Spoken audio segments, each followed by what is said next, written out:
everyone. Welcome to our regular board meeting for Wednesday, July 21st, 2024. Please rise for the flag salute. I pledge allegiance to the flag of the United States of America and to the republic for which it stands, one nation, under God, indivisible, with liberty and justice for all. Thank you. Madam Secretary, will you please read the public notice statement? Good morning. Adequate public notice has been given pursuant to the Open Public Meetings Act. Notice has been posted at the board's office and website and emailed to the Department of State and to newspapers and board circulation within the state. Thank you. And can we have a roll call, please? Commissioner Christo DeLu, Here. Commissioner Abdul, Here. Commissioner Bange, Here. and President Gould Sadovi. Here. And when is our next public meeting? The next regular board meeting will be held on Wednesday, August 14th, 2024. It'll be a hybrid meeting in person at the board hearing room at 44 South Clinton Avenue in Trenton and live stream via YouTube. Thank you. Okay, good morning. Along with our regular agenda, there are items on the consent and there will be an executive session. Just a few things from me and open it up to my colleagues. As I've mentioned previously, we've had a lot of storms, a lot of excessive heat this summer. Want to thank the work of especially our Reliability and Security Division for keeping up with that and the outages, and particularly thanking the utility line people who are out there making sure that we have our power restored when it goes out. So thank you all. Just quickly want to remind folks, if you have not seen, that the successful Charge Up New Jersey EV rebate program has opened. We have given incentives to more than 36,000 residents and more than 6,400 chargers for EVs. So that's really exciting, helping us get to our EV goal and making sure that we're reducing pollution from the transportation sector. And there are more than 185,000 registered EVs in New Jersey. There will be an income adder to the program that is expected for the end of September. So thank you to Kathleen. I don't see her, but the other members of our EV and clean transportation team. We have some new staff, always super exciting. So let me just say, if you could stand up when I say your name, hopefully I will pronounce it correctly, and just let us acknowledge you. You don't have to say anything, but just stand up so that folks know who you are. We have Debdeep Banerjee from the Division of Customer Assistance. We have Chrissy Cintron from the Division of Administration. Benjamin Cooper-Schmidt from the Office of IT. And Eric Leidick from the Division of Clean Energy. Great. We also have two Eagleton Fellows. We've had a great partnership with Eagleton over the years and have brought on some incredible fellows. So we have two new Eagleton Fellows. Coincidentally, Eileen Eagleton, no relation, I don't think, and Florence Dow. Welcome, everyone. Wishing you the greatest success at the BPU and looking forward to working with all of you. Do any of my colleagues have opening remarks? Yes, just to welcome you all to the team, and I wish you all the best. All right, thank you. So we will have an executive session. It will be items 4A and 8A. Should be a short one, 10 to 15 minutes at the most. With the Attorney General's office, please explain the justification. Good morning, President, Commissioners. For the record, I am DAG Stephen Chapler. Agenda items 4A and AA fall within the contract negotiation and attorney-client privilege exception to the Open Public Meetings Act, which can be found in New Jersey Statute 10:4-12B7. Thank you. Great. Thank you. Can I have a motion to go into executive session? So moved. Second. Thank you. All in favor? Aye. Aye. Aye. Thanks. I'm going to hang up here. Okay.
Okay.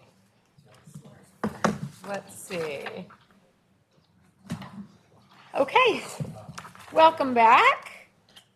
Madam Secretary, will you please present the consent agenda? Yes, on consent agenda items 1A, 3A, 3B, 4A, and 5A. Great. Roll call, please. Can I have a motion in a second? Oh, sorry about that. So moved? Thank you. Commissioner Crystal Delue? Yes. Commissioner Abdu? Yes. Commissioner Bange? Yes. And President Gulsadovi. Yes, Thank you. thank you. And our regular agenda, we are starting with Stacy. There you go. Do you want me to move? No, you can sit wherever you want. I'm not trying to manage the seating arrangements here. Okay. Go ahead. 2A. So before I start 2A, I do want to thank a couple of people for their work on this matter, specifically Jackie Galka, Heather Weisband, Carol, as well as the AG's office on working through this matter with us. So I did want to specifically point them out before I started. This matter relates to a petition, amended petition, and motion for summary disposition filed by the College of New Jersey seeking relief from a penalty assessed by Public Service Electric and Gas for the consumption of natural gas during a period of interruption in January 2018. Both PSE&G and Rate Council also filed motions in the matter, both seeking enforcement of the penalty. TCNJ owns, maintains, and operates an on-campus cogeneration plant that supplies electricity and steam for heating throughout its campus. The plant receives service from PSE&G under a legacy tariff known as CIG service. For CIG customers taking BGSS from PS under the BGSS CIG option, the tariff requires customers, upon advance notification, to discontinue natural gas use. Customers must also maintain a fuel oil backup for the cogen. If the customer fails to interrupt, the tariff provides for a penalty rate of 10 times the highest price of the daily ranges for delivery in various defined zones, as published in a publication known as Gas Daily. During a 48-hour period in January of 2018, TCNJ failed to interrupt gas use when directed to do so. PSE&G assessed TCNJ a penalty for not curtailing service during the interruption period. Through the course of this proceeding, the parties engaged in discovery, and TCNJ, PSE&G, and Rate Council submitted stipulated facts and exhibits to the board. Subsequently, TCNJ, Rate Council, and PS filed motions for summary disposition, responses, and reply briefs. Following an extensive review of the complete record in this matter, staff recommends that the board order the following. 1, that TCNJ shall pay the full penalty amount to PSE&G on a monthly basis over a 5-year period beginning September 1 of 2024 without interest. If TCNJ fails to make timely payments, PSE&G should be authorized to take any action permitted under its tariff and governing law, including but not limited to transferring TCNJ to an appropriate alternative rate class. TCNJ may remain on the tariff, provided that they make timely payments of the penalty, and TCNJ annually certifies to PSE&G with a copy to staff that it will suspend operations during an interruption event, or that it has an alternative fuel source that can be legally used at its facilities, and that it will have and maintain the availability of at least 7 days of fuel. Finally, staff recommends that TCNJ's motion to supplement be granted. Thank you. Questions? So moved? Second. Roll call, please. Commissioner Crystal Delue? Yes. Commissioner Abdu? Yes. Commissioner Bange? Yes. And President Gulsadovi. Yes. Thank you, Stacy, and to the whole team. 2B. On December 30th of 2021, JCP&L filed a petition seeking review and approval of its deferred balances in and an adjustment to certain components of its societal benefits charge clause for calendar years 2020 and 2021. Following a review of the petition, conducting discovery and discussions among the parties executed a stipulation resolving the matter. As a result, there will be no impact on customer bills. Staff recommends the board issue an order adopting the stipulation and directing JCP&L to file revised tariffs by August 1st. Thank you. Can I have So moved. Second. questions or comments? Roll call, please. Commissioner Crystal DeLu, Yes. Commissioner Abdu, Yes. Commissioner Page, Yes. and President Gossadoli. Yes, thank you. 2C. On July 28th, 2023, Rockland Electric Company filed a petition seeking approval of adjustments to its Conservation Incentive Program customer class rates to account for lost sales revenues resulting from potential decreases in customer usage. The petition was based on actual information through June 30th of 2023. The parties have now executed a stipulation resolving the petition, recommending approval of the proposed rates. Based on the stipulation, a typical residential customer will see an increase in their monthly bill of $1.87. Staff recommends the board approve the stipulation and direct Rockland to file revised tariffs by August 1st. Thank you. Motion? So moved. Second. Questions or comments? Roll call, please. Commissioner Crystal DeLu, Yes. Commissioner Abdu, Yes. Commissioner Page, Yes. and President Gossadoli. Yes, thank you. 2D. On February 1st, 2024, PSE&G filed a petition seeking approval of adjustments to the company's Electric Conservation Incentive Program customer class rates to account for potential lost sales stemming from the company's energy efficiency programs. The petition was based on actual information through November of 2023 and forecasted data through May of 2024.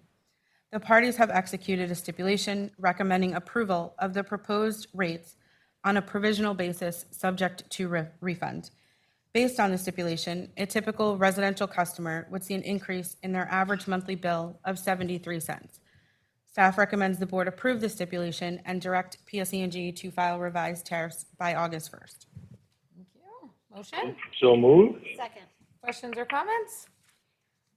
Roll call, please. Commissioner Crystal DeLu, Yes. Commissioner Abdu, Yes. Commissioner Page, Yes. and President Gossadoli. Yes. Thank you, Stacy. Thanks. 2E. Ian.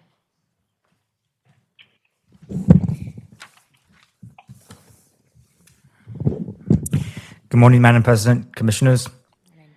On May 16th, 2024, PGM submitted its compliance filing to Order 2023, a major generator interconnection reform rule that the Federal Energy Regulatory Commission, or FERC, adopted last year. As part of its filing, PGM requested an independent entity variation that would exempt it from an Order 2023 requirement that transmission providers account for the proposed charging behavior of electric storage resources in interconnection studies. This requirement was designed to prevent transmission providers from automatically assuming that electric storage resources will charge during peak load conditions, a practice which forces such resources to pay for unnecessary transmission upgrades in order to connect to the grid. Exempting PGM from this requirement would likely make it more expensive and difficult to achieve New Jersey's ambitious storage target of 2,000 megawatts by 2030, thereby harming both New Jersey ratepayers and policy interests. Therefore, on June 20th, 2024, Board of Public Utilities staff, on behalf of the board, filed a protest with FERC arguing that it should deny PGM's requested independent entity variation. The protest noted that FERC already rejected PGM's arguments on this issue in the Order 2023 rulemaking proceeding, and that there was no reason why FERC should now accept those arguments. The protest further explained that PGM failed to make the required showing to legally justify its requested variation because the variation does nothing to advance the relevant purpose of Order 2023, and FERC already found that this approach was unduly discriminatory. The protest then explained the harm to New Jersey ratepayers and policy interests that would result if FERC nonetheless granted PGM's requested variation. Staff recommends that the board ratify the protest that staff filed with FERC on June 20th, 2024. Thank you. So moved. Second. Questions or comments? Roll call, please. Commissioner Crystal DeLu, Yes. Commissioner Abdu, Yes. Commissioner Page, Yes. and President Gossadoli. Yes. Thank you, Ian. You're welcome. 2F. Dean. Do I say that now? Okay, so just, sorry. Want to let folks know that I am going to recuse from this matter. One of the participants did attempt to correspond or sent directly a letter to me as president of the board. It was actually received by my staff and I did not read it. However, out of an abundance of caution, I'm going to recuse myself and not be voting on this matter and just asking, to avoid this potential or perceived conflict in the future, please make sure that all correspondence is submitted in accordance with the board procedure going forward for all matters, not just this one. All right, thank you, Dean. On December 11th, 2023, Elizabethtown Gas Company filed a petition with the board seeking approval of its second Infrastructure Protection Program, or IIP, and an associated cost recovery mechanism. The company proposed a 5-year program beginning July 1st, 2024, with a total investment of approximately $625 million that would install 250 miles of new main and retire approximately 274 miles of at-risk cast iron, vintage steel, and vintage plastic mains. On January 31st, 2024, the board retained the petition and designated Commissioner Michael Bange as the presiding commissioner. On April 25th, 2024, Commissioner Bange issued an order ruling on the motions to intervene and/or participate in this matter.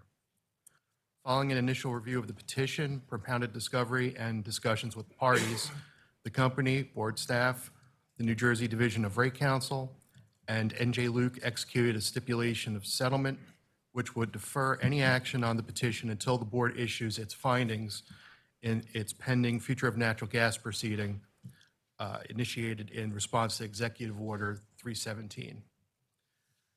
The Environmental Defense Fund, an intervener in the prior IIP, did not sign the stipulation, but indicated that they take no position in this matter. The stipulation would authorize the company to extend its prior IIP through December 31st of 2025 and replace 75 miles of cast iron and vintage steel mains with a total investment of $120 million. The company will maintain a total capital baseline spend of $103.5 million and spend an additional $12 million on similar projects through the extension. The second IIP petition will be held in abeyance throughout the extension, and the parties will be convening a status conference no later than January 31st, 2025, to restart the second IIP proceeding. While there will be no rate impact at this time, the company estimates that the cumulative bill impact of the program on a typical residential customer using 100 therms monthly will be an increase of approximately $3.66 a month, or approximately 2.6%. At this time, staff recommends the board issue an order approving the stipulation. So moved. Second. Questions or comments?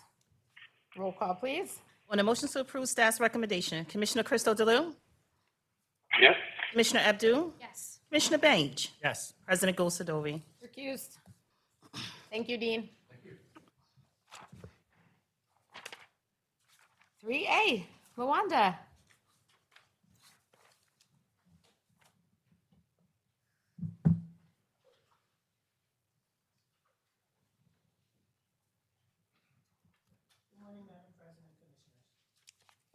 Morning.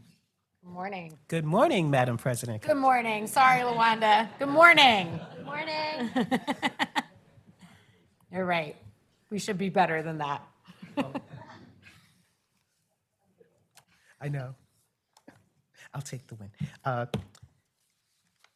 Item 3A involves the first phase of the renewal process of the system-wide franchise for Cablevision of New Jersey, LLC, and requests board approval for the release of the ascertainment report by the Office of Cable Television and Telecommunications. On March 20, 2009, Cablevision converted the Borough of Fair Lawn franchise into a system-wide cable television franchise as provided in the 2006 amendments to the New Jersey Cable Television Act. An order memorializing the conversion was issued by the board on June 10th, 2009, which granted Cablevision a system-wide cable television franchise for a term of 7 years. Since that initial order, Cablevision converted an additional 20 municipalities. On March 18, 2016, the board issued a renewal system-wide cable television franchise to Cablevision for a term of 7 years, which expired on March 20, 2023. The Cablevision system franchise currently contains 21 municipalities. Franchise renewals are governed by the Federal Communications Act, the State Act, and the OCTV&T's rules under the New Jersey Administrative Code. Ascertainment is the term utilized to explain the fact-finding process required under the Federal Act to examine the past performance of the cable operator and identify future cable-related needs. Pursuant to the board's rules, the OCTV&T must issue an ascertainment report to the board, which must be made available for public inspection. The board's review of Cablevision's performance is limited to any statewide needs and requirements established under the Act, the extent to which it has met its franchise commitments, and performance and substantial compliance with material terms and conditions of the franchise. Following Cablevision's notice to the board of its intent to renew its franchise, the OCTV&T notified Cablevision of its intent to review their performance and invited them to file comments. Cablevision filed its initial comments on December 1st, 2023, and submitted amendments on June 4th, 2024. The report prepared by the OCTV&T addresses Cablevision's comments and reviews its past performance under the past franchise term. Pursuant to the franchise renewal rules, Cablevision will file its formal franchise renewal application with the board following the release of the report, and 2 public hearings will be held thereafter to provide opportunity for public comment prior to final board review. Staff therefore recommends board approval of the release of the ascertainment report in compliance with the renewal process. Thank you. Can I have a motion, please? So moved. Second. Any questions or comments? Roll call, please. On a motion to approve staff's recommendation, Commissioner Crystal DeLu, Yes. Commissioner Abdul, Yes. Commissioner Bange, Yes. and President Gould Sadovy. Yes. Thank you. 3B? On March 20th, 2024, the New Jersey Board of Public Utilities considered Cablevision of Oakland's LLC system-wide franchise application for renewal to provide service to 41 municipalities. The board issued an order granting a renewal of the franchise for a 7-year term and also approved the addition of the townships of Montclair and West Orange to the service territory. On April 2nd, 2024, the New Jersey Division of Rate Counsel filed a motion for reconsideration of the board's March 20, 2024 order. On April 12th, 2024, Cablevision filed a brief in opposition to Rate Counsel's motion. The State Cable Act provides in relevant part that, quote, in determining whether a system-wide franchise should be issued, the board shall consider only the requirements of sections 17 and 28 of the State Act. These requirements are limited to whether the applicant has completed or is ready, willing, and able to comply with all applicable rules and regulations imposed by or pursuant to state or federal law for cable television service providers and the specific commitments required for system-wide cable television providers. Reconsideration of matters is reserved for those cases where either the decision is based upon a palpably incorrect or irrational basis, or it is obvious that the finder of fact did not consider or failed to appreciate the significance of probative competent evidence. Following review of the matter, staff has determined that the board did not err in its approval of the renewal and properly considered all evidence in determining whether the renewal application met the statutory requirements. Rate Counsel's motion does not provide evidence to the contrary, and staff therefore recommends that the board issue an order denying Rate Counsel's motion for reconsideration. Thank you. So moved. Second. Questions or comments? Roll call, please. On a motion to approve staff's recommendation, Commissioner Crystal DeLu, Yes. Commissioner Abdul, Yes. Commissioner Bange, Yes. and President Gould Sadovy. Yes. Thank you. 3C? In October 2016, Altice USA Incorporated issued a bill notice to customers indicating they would no longer prorate customer bills for customers terminating service prior to the end of the billing period, as required pursuant to NJAC 14:18-3.8. On December 18, 2018, the board issued an order to show cause against Altice, seeking a response as to why its failure to prorate customer bills should not immediately be discontinued, and why the board should not find that Altis's actions constituted a violation of several board orders requiring refunds to be issued to all affected customers as well as assessment of penalties. On November 13th, 2019, the board issued a cease and desist order, ordering that Altis cease and desist its policy of failing to prorate customer bills, and also ordered, among other things, an audit, refunds to affected customers, and a contribution to Altis's low-income internet access program. Thereafter, Altis initiated a series of appeals of the board's cease and desist order in both state and federal court. At the conclusion of the several rounds of litigation in both venues, on April 3rd, 2023, the New Jersey Supreme Court issued its decision which upheld the board's regulation requiring proration of customer bills and reinstated the board's 2019 cease and desist order. The court also remanded to the Appellate Division of the New Jersey Superior Court the issue of whether or not the BPU failed to properly adhere to procedures in its enforcement action. On June 30th, 2023, the Appellate Division issued its ruling in favor of the board, holding that it followed proper procedures in its enforcement action against Altis. Today, staff recommends that the board issue an order that, per the Supreme Court's decision, formally reinstates the board's November 13, 2019 cease and desist order and provides clarifications and/or updates to the requirements of the order to ensure consistency with the court's rulings. As required by the cease and desist order, Altis must provide an audit of its customer billing records from December 18, 2018, the date of the board's order to show cause, to the present, including the names and account numbers of all customers who were improperly billed and the amounts that each customer is improperly billed. 2, provide refunds to all affected customers of the overage amounts and provide proof of such refunds to the board and the Division of Rate Counsel. And 3, remit a one-time, non-recoverable contribution totaling $10,000 toward the Altis Advantage Internet Program to provide low-cost internet service to New Jersey customers. Staff therefore recommends approval of this order as discussed. Thank you. Motion, please. So moved? Second. Questions or comments? Thanks, Lawanda. I know there's been a lot of discussion on this, so appreciate the whole team's efforts. Roll call, please. On the motion to approve staff's recommendation, Commissioner Crystal DeLu, Yes? Commissioner Abdu, Yes. Commissioner Bange, Yes. and President Gulsadovy. Yes. Thank you. Thank you. 4A, Valerie.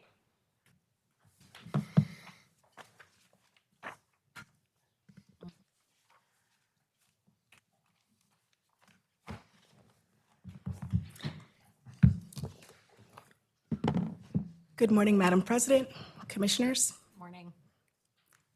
Earlier in the executive session, I presented the request to award a contract to a qualified entity to assist with the administration of a federal broadband grant programs.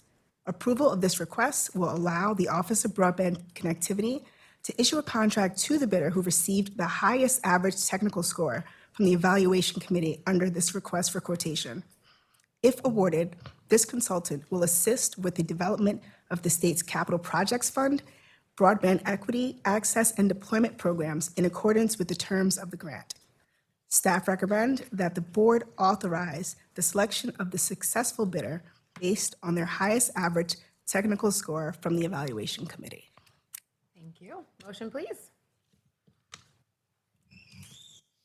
So moved? Second. Questions or comments? Roll call, please. On the motion to approve staff's recommendation, Commissioner Crystal DeLu, Yes? Commissioner Abdu, Yes. Commissioner Bange, Yes. and President Gulsadovy. Yes. Thanks, Val. Thank you. 8A, Jack, come on down. Good morning, Madam President and Commissioners. Morning. Morning. You gotta On, step it up here, guys. appreciate that.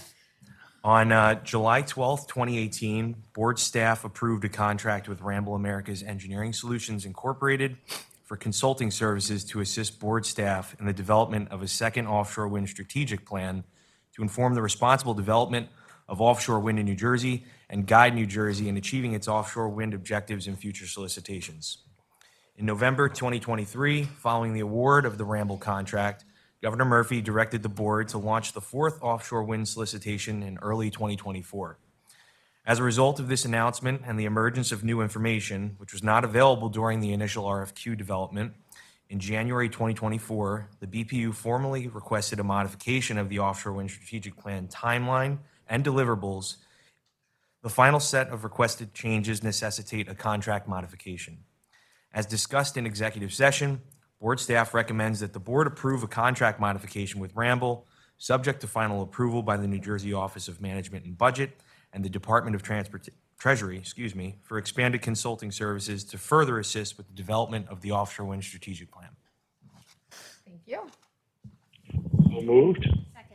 Just want to clarify that Thank you. We'll keep those motions. Go ahead. I just want to clarify that the January 2024 request was by staff, not the board. Thank you. Okay, questions or comments? Roll call, please. On a motion to approve staff's recommendation, Commissioner Crystal DeLue, Yes. Commissioner Abdul, Commissioner Bange, Yes. and President Gosadovi. Yes, thanks. Thank you. Thanks, Steve. 8B. Dustin, Morning, Madam President and Commissioners. good morning. Morning. New Brunswick Energy LLC submitted an application under the Combined Heat and Power and Fuel Cell Program requesting board approval of a financial incentive of $2,555,625 for the installation of a combined heat and power system at the Rutgers Cancer Institute of New Jersey in New Brunswick. This proposed project has an estimated total cost of $10,070,056. If approved, this application would cover the installation of a 1,990 kilowatt CHP system, which has a system efficiency of 77% and will have black start and islanding capabilities. Annually, this project is anticipated to produce 14,344,452.7 kilowatt hours of electricity and 47,025 MMBTU of recovered heat. The project is also anticipated to save an estimated 7,132,180.5 kilowatt hours in cooling and an estimated 22,690 MMBTU in heating. Staff recommends approval of the application for the total estimated incentive amount. Thank you. Motion, please. So moved. Questions or comments? Roll call, please. On a motion to approve staff's recommendation, Commissioner Crystal DeLue, Yes. Commissioner Abdul, Commissioner Bange, Yes. and President Gosadovi. Yes. Thank you, Dustin. Thank you. 8C. Olivia.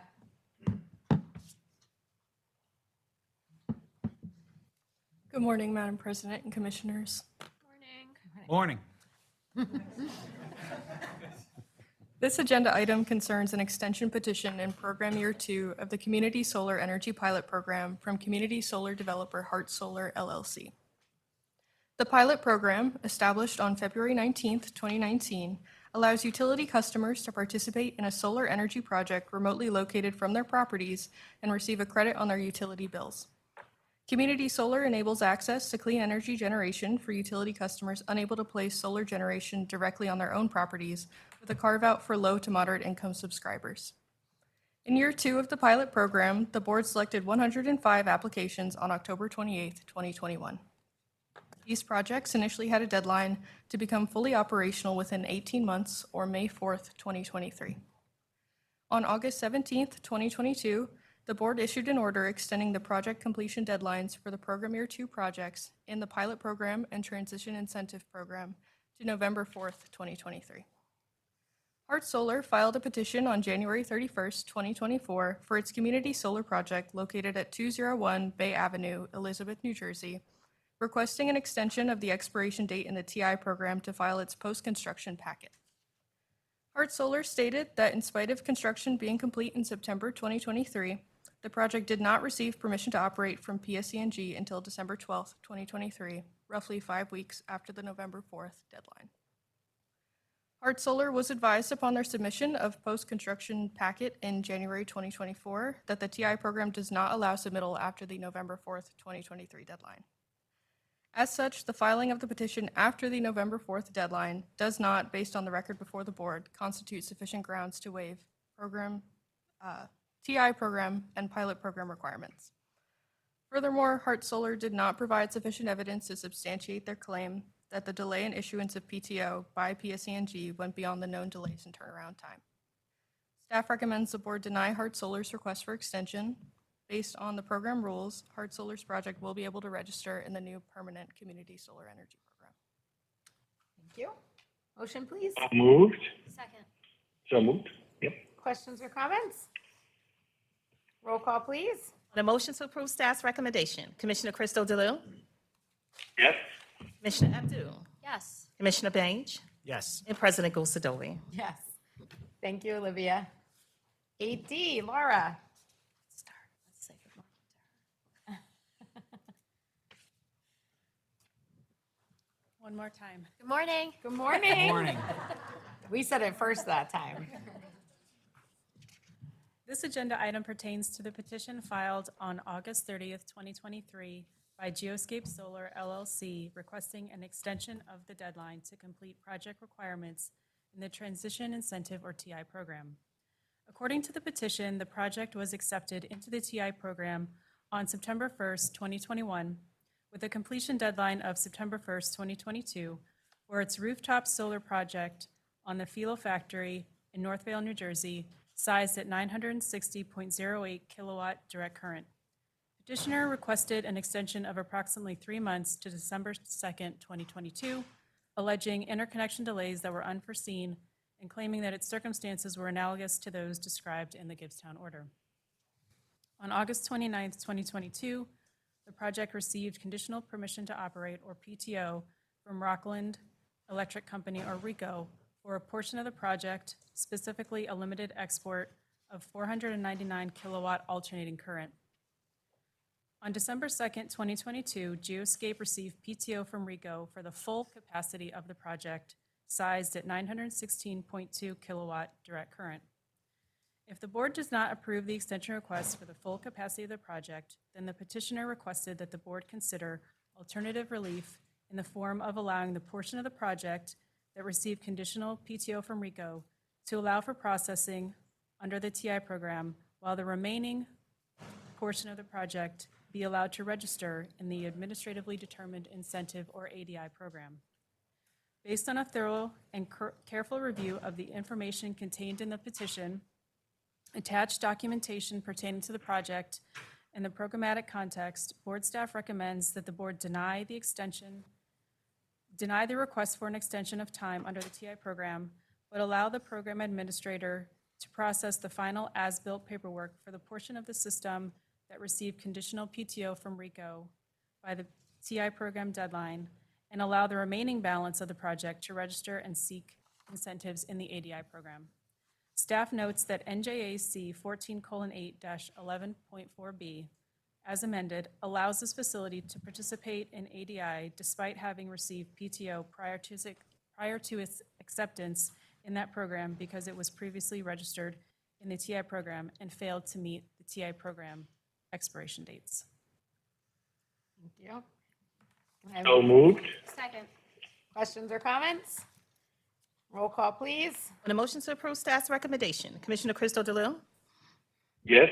Commissioner Abdul, Yes. Commissioner Page, Yes. and President Gosadovi. Yes. Thanks, Laura. 8E. Yes, so this item I am presenting on behalf of Dr. Diane Watson.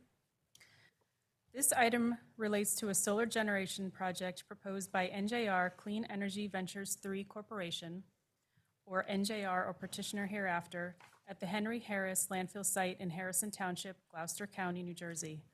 By order dated October 25th, 2023, the board denied conditional certification for a portion of the property located on Block 57, Lot 9, as being ineligible to generate transition renewable energy credits, or TRECs, pursuant to subsection T of the Solar Act of 2012. By the same order, the board granted conditional certification for the portion of the property located on Block 57, lots 12, 12.01, and 13. The board directed NJR to submit a revised application package within 30 days of the effective date of the order, including updated site plans reflecting solar array placement within Block 57, lots 12, 12.01, and 13, and to submit the initial transition incentive or TI program registration within 14 days of the revised application. On November 30th, 2023, NJR submitted the revised application package but did not subsequently submit the initial TI program registration. On November 15th, 2023, NJR filed a motion for reconsideration for the denial of conditional certification for the portion of the project located on Block 57, Lot 9. The petitioner argued that the board erred based on the land use classification and taxation status for the lot and did not fully consider the regulatory record associated with the property. On March 6, 2024, NJR submitted a petition seeking a declaratory ruling interpreting the timing of the submission of the initial registration package in the TI program as laid out in the October 2023 order, or in the alternative, seeking a waiver of the 14-day registration submission requirement in the October 2023 order for the portion of the property that received conditional certification located on Block 57, lots 12, 12.01, and 13. Staff reviewed the petitioner's arguments and note the following. Based on the information provided by the petitioner in the project application, New Jersey Department of Environmental Protection, and records obtained by the Division of Law, the history and taxation status of Block 57, Lot 9, was thoroughly considered in reaching the board's October 2023 ruling, and additional evidence does not demonstrate any error with regard to the taxation status of the property or the board's interpretation.